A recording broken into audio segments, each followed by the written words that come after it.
Welcome back. Previously, we found the number of solutions a linear and quadratic system can have and where the solutions fall on the coordinate plane. Now, we're going to practice solving a system consisting of a linear equation and a quadratic equation in two variables, algebraically, and then we're going to check it graphically. Since you're doing all your work now on Delta Math, I wanted to show you how you can do this using Delta Math. So they asked us to find all solutions to the system of equation algebraically and write your solution at coordinate points. So here we have a quadratic and linear function. The linear function is not in slope-intercept form, so we want to rewrite it. We want to solve for y in terms of the other variables. So let's take the equation and write it down. 10 equals 2x minus y. If we add y to both sides of the equation, the y is going to be positive.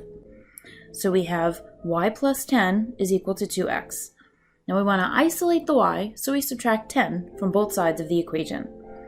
Now we have the slope-intercept form of the equation of a line, y equals 2x minus 10.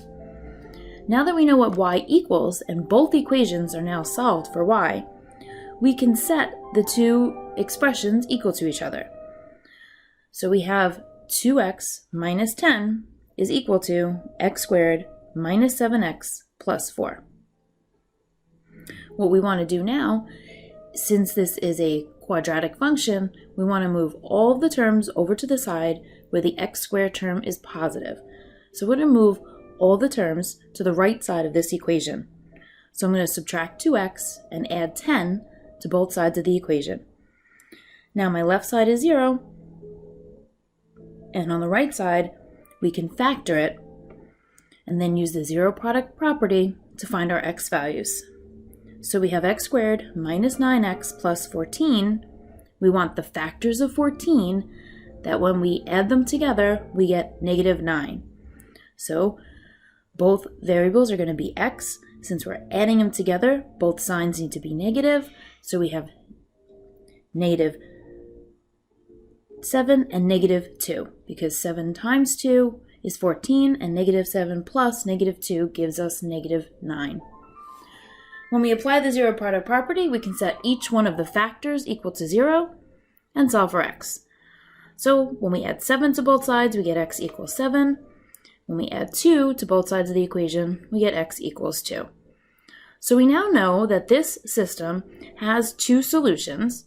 If it only had one solution, you'd have to change the drop down to one solution before submitting your answer. But this one has two. So now that we know what the x values are, we can use either equation to find the y values. I'm going to use the linear equation to find the y values. So I'm going to use the original equation. So 10 equals 2x minus y. I'm going to substitute in the positive 7. 2 times 7 is 14. Subtract 14 from both sides of the equation.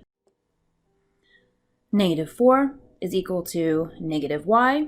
Divide both sides by negative 1 so that we can make the y positive, isolate the y, and we get y is equal to 4. So now we have the ordered pair 7, 4 as our first solution. We're going to do the same thing for x equals 2. We're going to use the linear equation again. So we have 10 equals 2 times 2 minus y. 2 times 2 is 4, so 10 equals 4 minus y. Subtract 4 from both sides of the equation. 10 minus 4 is 6. 6 equals negative y. Again, we need to divide both sides by negative 1 to isolate the variable y. So we have y equals negative 6. So this gives us the ordered pair 2, negative 6. But before we submit our answer, we want to make sure that we can check it. So we can put our answers in, but then we can check it. Now, I know you don't have graphing calculators at home, but there is a graphing calculator here on Delta Math. If you look up here in the corner where that calculator is and you press the drop down arrow, it'll give you a graphing calculator. Now we can enter in the equations and we can use the graphing calculator to check the solutions. So we're going to enter in the first equation, and you don't enter the y part, you just enter everything after it just like you do on the calculators in school. You need to use the caret button just like we would on the calculator to enter in the exponent. Now we want to use the rearranged equation that we found where we solved for y in terms of x, so the slope-intercept form, and you just press the plot button to graph the equations.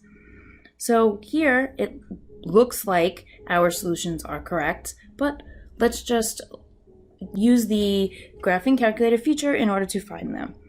So when you find the intersections, it's going to ask you for the left bound and right bound.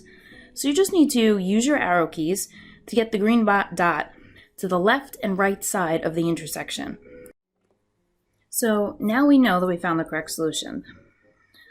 So we can then go and try and find the second intersection. So again, we want to find the intersection. So we hit find intersection. We want to do the left bound. So I'm going to use the arrow key to move the green dot over to the left side of where the point intersects. Press enter. Then I'm going to use the arrow key again to go to the right side. Press enter.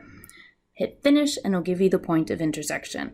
So 7, 4 is the correct point of intersection. We've now checked it graphically. We could have checked it algebraically, but this way you're learning how to use the graphing function on Delta Math. So now we need to submit our answer. We know that it's correct, so we can submit it now. We're going to say yes, it is correct, and it says yes, you are correct. So this is a way you can check your answer using the graphing calculator features on Delta Math and graph other functions if you want to look at them. So let's look at a second example. Again, the linear function is not in slope-intercept form, so we're going to solve for y. I'm going to bring the 3x to the other side by subtracting it, and we get y equals negative 3x plus 15. So now that both equations are equal to y, we can set the expressions equal to each other and solve for x. So we have negative 3x plus 15 is equal to negative 3x squared minus 3x plus 42. We want to bring all of the terms to one side of the equation so that we can factor it. So I'm going to add 3x and subtract 15 from both sides.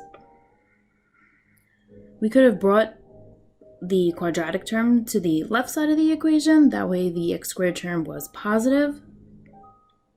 But for this example, we're going to actually end up factoring out the GCF of negative 3.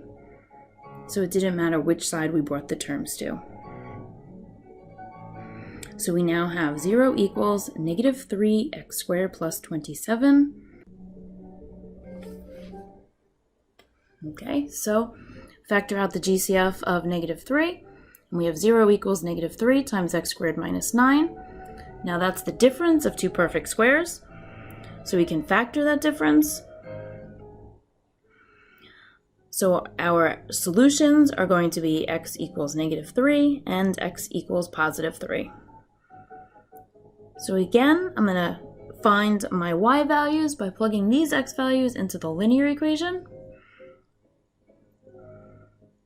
We know we have two solutions, so we don't need to change the drop-down menu. So we're going to do y equals negative 3 times negative 3 plus 15. Negative 3 times negative 3 is 9. So y equals 9 plus 15, which is 24. So our first solution is negative 3, 24. I'm going to do the same thing for positive 3. So y equals negative 3 times 3 plus 15. Negative 3 times 3 is negative 9. Negative 9 plus 15 is equal to 6. So our second solution is 3, 6. So let's again use the graphing calculator feature from Delta Math in order to check our work.